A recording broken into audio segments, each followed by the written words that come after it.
Alright, what's going on guys? Gino checking back in for another video today, and in this video I want to go over the importance of compound movements in your exercise routine. First off, to clarify the logical difference between a compound exercise and an isolation exercise. The isolation exercise is to simply isolate one muscle group at a time. So say for example a preacher curl with your arms on the machine will simply isolate your biceps and leave every muscle out of it. And a compound movement is known for using multiple muscle groups at a time to make the movement possible, such as for example a deadlift, where you use the hamstrings and spinal erectors and so forth. Now, you'll often hear a lot of people complaining about the fact that compound movements are way more dangerous than isolation exercises, and logically speaking that is true, but to counter that entire argument you should totally be warmed up before every single exercise you perform. It's obviously not a smart idea to hop on a preacher curl machine and put on the whole stack without warming up your biceps first, because you will risk tearing your bicep or creating any other injury.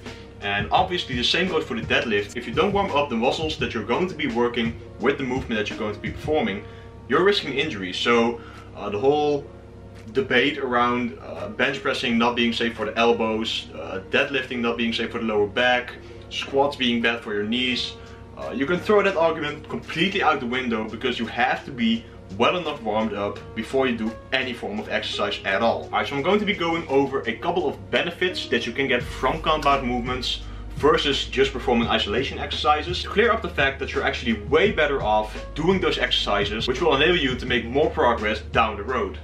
As your compound movements use more than just one muscle group. This is in fact a win-win situation. A compound exercise never really isolates one certain muscle group. So by just taking the bench press for an example, you're never only targeting the pecs, but you're also targeting the shoulders, the triceps, and even the lats are assisting to make the movement possible. So if you were to want to target all of those muscles that you're using with a compound movement with isolation exercises, you would have to do a lot more machines, a lot more work to get the same effect. And even then, you're not getting the same effect because you're not able to progress on the exercise as much as you were to do with a compound movement. Alright, and the reason that compound movements are the most effective at building muscle mass is because they are the best to apply progressive overload on. Now, when you're using machines or dumbbells, you can only go up in weight to a certain amount before you either fully stack the machine or hit the top weight dumbbells in the gym. Now, machines and dumbbells also make way higher jumps in weight compared to adding a 2.75 pound jump on a compound exercise, or even smaller jumps if you have microplates in your possession. As you may or may not know, progressive overload is one of the main components of gaining muscle mass in the first place. You need to create a bigger stimulus over time in order to make your muscles grow. They require a bigger stimulus, because if you're not providing that, they won't have any reason to grow. So by being able to add the smallest increment to the bar as possible, you're more able to make progress instead of making the 5 pound or 10 pound jumps that dumbbells provide, which will allow you to not be able to get the same amount of reps, make the exercise way harder, and you will have a limit to how much you can progress in the first place. Compound movements raise testosterone and growth hormone levels significantly. Performing compound movements raise testosterone and growth hormone levels significantly better than isolation exercises. Now, lifting as is raises testosterone and growth hormone levels, but the harder and heavier the exercise that you're performing, the more it will be raised due to you having to exert more force and power output. Now, as you may or may not know, testosterone and growth hormone are greatly involved in how much muscle mass you can build. So it's safe to say that it's in your best interest to add the compound movements to your routine for the sole purpose of making it easier for you to build muscle mass. Besides those very clear points, there's also another thing that I want to focus on, and those are stabilizing muscles. When you're using a machine, you're only able to move in a fixed movement pattern. So when you're using a chest press, for example, you're only able to press the weight up and press the weight down.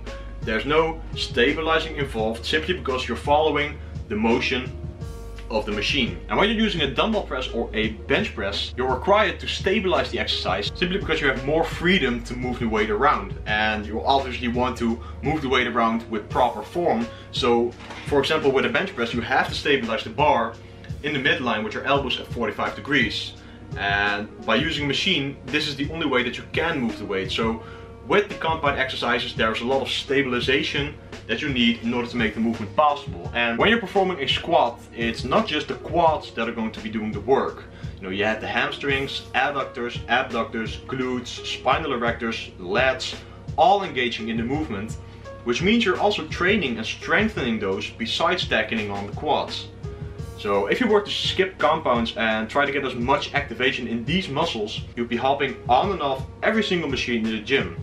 And even if you were to decide to skip the compounds, you'd never get as much overload stimulation from those machines as you were to get with the compound movements. And that's simply because the machines and dumbbells, like I said, provide bigger jumps in weight, which makes it way harder to progress and will limit you in the amount that you can progress on the exercises. Now, of course, they both have their place and time in a training routine, so I highly suggest you to at least add all of the 4 compound movements into your routine, being the bench press, the overhead press, the squat and the deadlift, and then add isolation exercises on top of that to finish off the muscles and strengthen every single muscle in your body to make the most amount of progress in the gym. Alright, and that is all for this video, guys. I hope you all enjoyed. If you did, please be sure to smash the like button because it really helps out the channel grow. Comment down below and subscribe to the channel for so much more content coming really soon. I'm out, guys, and peace out. See you in the next one.